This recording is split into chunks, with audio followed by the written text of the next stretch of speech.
right, welcome to The Bald and the Beard. And for those of you that might not be watching this, might be listening on a podcast, I'm Andrew, aka The Beard, and this is I'm Tom Luther, the bald.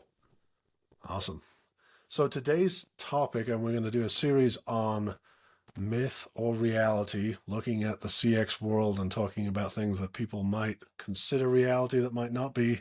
And at the end of it, we're going to score this on a scale of what Tom and I think myth or reality on a scale of 1 to 10. We're talking about you guys in the outsourcing world, you're sending US jobs overseas, and that's a bad thing. Tom, what are your initial thoughts on that accusation? Yeah, I think that we got to define what outsourcing means.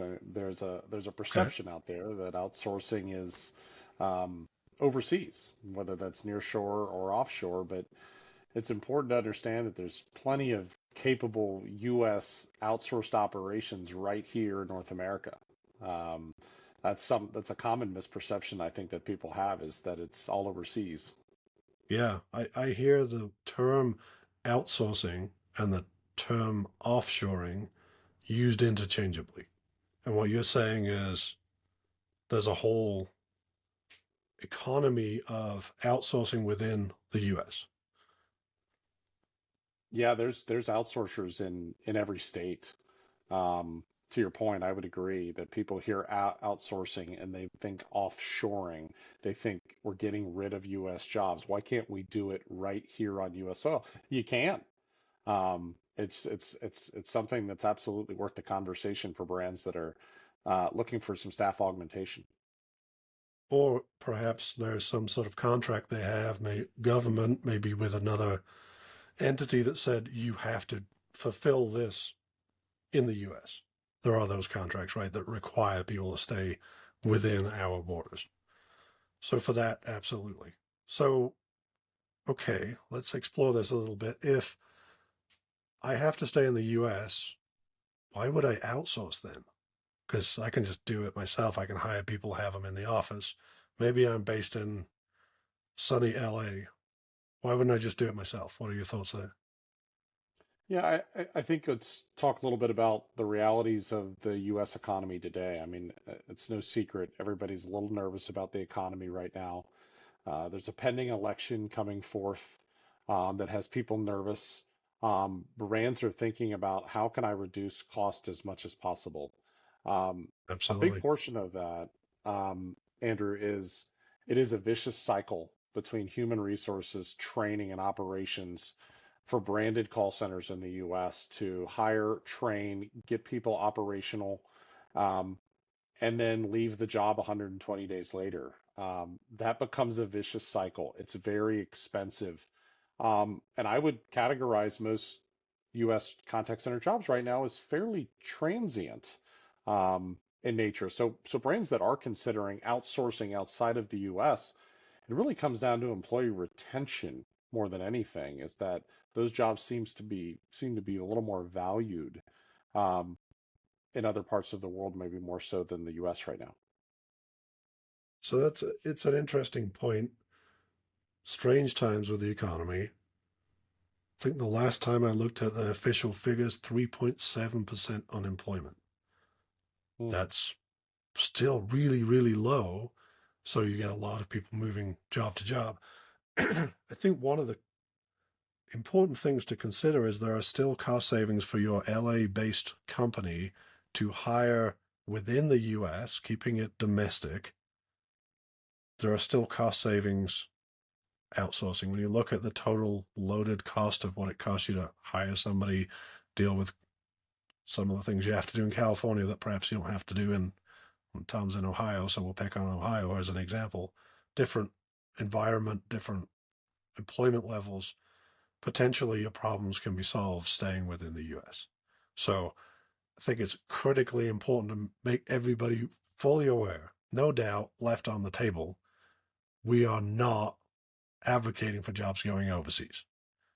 We're advocating for you have the whole globe at your disposal. Pick what's right for you and what solves your problems. So, Absolutely. One other thing I would add there is some of the most successful brands that that I've seen, whether it's working in BPOs or working as an independent consultant, is having a really balanced strategy, right? Where you have Mm. a great deal of work here in the US, whether that's voice because you're worried about dialect, et cetera, because some brands are, if we're being honest, some brands are worried about overseas dialect and the perception it gives the customer. So keep your voice work here, but put some of your non-voice work as we talk about digital transformation and automation and self-service. Put the mediums associated with that, your chat, your social media, your email, put that overseas, reap the rewards of very reliable staffing and certainly very profitable situations there. So um, having both is a benefit in terms of a strategy, in my opinion. Let's explore that a little more. So, what we're saying is you don't have to go overseas, but if you do, there are things that enables, unlocks for you as a client that you can't get in the US. And in my mind, not to tell you what to say next, but in my mind, there are two things. One is cost, and the other is motivation of those employees to do this kind of work. Yeah. So I had a brand and Yeah, I would agree. Um, Call center is a very desirable role overseas. Um, oftentimes there's not a lot of work to be had in some of the places that are a little more disparate in nature. Um, and this is a very desirable work trade. Some of the customers and partners that we have overseas have tremendous education backgrounds. They have full-blown college educations, they have master's degrees, but there just happens to be a shortage of really good, reliable work. So they're fired up. They're excited when new work comes to town. So you want to talk about having just tremendous show rate, tremendous energy on the phone, and extremely high employee retention, which ultimately leads to high performance. Um, the work that's being outsourced, those people couldn't be more excited about it. and that's the decision that some brands need to make is moderate level of excitement, higher turnover potentially in the US, it depends, but potentially, versus long tenures and a career, right? It's this contact center work that's considered somewhat undesirable in the US is a career that supports a family in many other places in the world. So it's kind of a balance there. Absolutely. And I think back to running contact centers myself over the years, and I tried to share to all the new hires when I would meet them, this can absolutely be a career. Now, Yep. how many of them grabbed hold of that in the US? Not many. Certainly some people make it their lifelong career choice, but overseas, much more, they've wrapped their mind around the fact that it can be a very stable career for them and their families. So we deliberately covered that before we covered what everybody gravitates to, which is the price difference. And as you and I spend our time figuring out how do we improve CX and reduce costs, it's incredibly important to understand the circumstances where going outside of the US, be it nearshore or offshore, can increase the quality for certain applications. But there's also the price element. And I think the way to look at this is in order to do CX right, certain things have to be done in certain ways. And if you start saying, okay, this type of call is going to be handled in the Philippines, not in the US, that might be a poor choice. It might also be a poor choice to put so much pressure on average handle time that there isn't the time for the agent to work through the problem. If Hmm. you have an intelligent, well thought through strategy and you take lower risk items or items that are better aligned with what that country or what that call type, um, where that works best, you can take those savings and then you can actually spend more strategically on certain other things. So this isn't just about what's the cheapest, it's about how do I most cost effectively hit my CX goals. What are your thoughts with that kind of take from one and give to the other rather than just all be cost savings? Yeah, absolutely. I think first and foremost, when we talk to consumers and brands, it's always about business outcomes. How do we help you achieve your business goal? So at the end of the day, without the consumer, there is no business. And so many companies are putting tech before the consumer journey. And I think they very much go hand in hand. It's the labor and tech marriage, Andrew, that we talk about often. I think all that the time. uh, all the time. And to your point, the savings associated with outsourcing are easily trackable. I'm paying A today internally versus B tomorrow, and those savings are easily calculated to show the powers that be within your organization. Look at this savings and budget that we're creating month over month to fund other digital initiatives.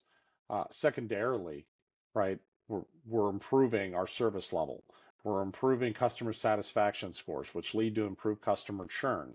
So the business outcomes as well as the cost element are absolutely number one and two, and reasons that companies and in most people's opinion, should have a diverse on and near strategy. It's interesting that you've brought technology into this conversation, which is the right thing to do because if we're taking outsourcing outside of the US as a cost saving strategy, very valid, but so is using technology. And all of these things need to be done thoughtfully in order not to compromise a CX. What I've seen and what we've observed, and for those of us that are long enough in the industry that we remember the phone tree days of let's see if we can get everybody answered without having a live agent ever have to talk to them, and the absolute mess of customer experience that was.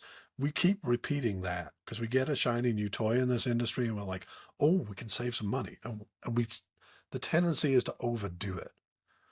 And I think all of these strategies, the technology to answer some calls. I mean, personally, if I can interact with a piece of technology, maybe while I'm doing something else, and get the answers back that I need, that is a higher level of CX than me having to focus on talking to a human where I feel I need to engage fully. Depends what the environment is, right? If it's a life-threatening emergency, I don't want the technology. But if Right. it's something relatively minor, like where's my stuff, and I can't get to that through a portal and looking at it with a non-human interaction, then that feels worse to me and my taste. So we've got these tools, right? So we've got the globe and the various different traits, price points of the different locations, but then there's also what makes sense to put a human on and what makes sense to address the technology. And Right. I think the point you're making is that's not two separate discussions. That's let's look at everything. Let's look at what we're trying to get done and figure out how do we best handle it today. And perhaps it's a safe bet to say the technology world is evolving faster than it ever has in the past. Hmm. So we shouldn't lock clients into this is your plan for the next 3 years. I think those days, if they're not gone, they should be gone by now. We need to say this is the right plan, improving the situation from where you're at. But here's the flexibility that if some of this AI potential plays out in the way that's comfortable for you, here's how you can shift.